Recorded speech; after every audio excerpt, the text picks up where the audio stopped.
যদি ভাবলাম যে এখান থেকে ফল্ট আছে, ফল্ট থাকলে কোনটা চেঞ্জ করবো, তাই তো? চেঞ্জ করার প্রসঙ্গ আছে এক। আমি দেখলাম যে এগুলো কিভাবে লাগানো আছে, দেখো এগুলো কি প্যারালাল লাগানো আছে না সিরিজে লাগানো রয়েছে? সিরিজ সিস্টেমে লাগানো রয়েছে। তাহলে সেক্ষেত্রে আমরা কি করতে পারি, এটাকে জাম্পারিং করতে পারি।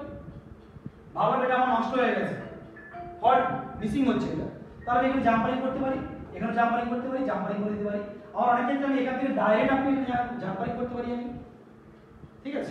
কিন্তু প্রত্যেকটা কম্পোনেন্ট একটা ফ্রিকোয়েন্সির কাজ করে, এটা চেঞ্জ করাটা সবথেকে ভালো। প্রত্যেকটা কম্পোনেন্ট একটা ফ্রিকোয়েন্সিতে কাজ করে, ঠিক আছে? এটা একটা ফ্রিকোয়েন্সির কাজ করছে, এটা একটা ফ্রিকোয়েন্সির কাজ করে, প্রত্যেকের একটা লিমিট রয়েছে, একটা মাপ রয়েছে, ভ্যালু রয়েছে। এই ভ্যালুটা কেন দেওয়া হচ্ছে বা এটা এখানে কেন দেওয়া হচ্ছে, যুক্তি আছে। কোম্পানি তো ডাইরেক্ট করে দিতে পারতো লাইনটাকে, পারতো না? পারতো না।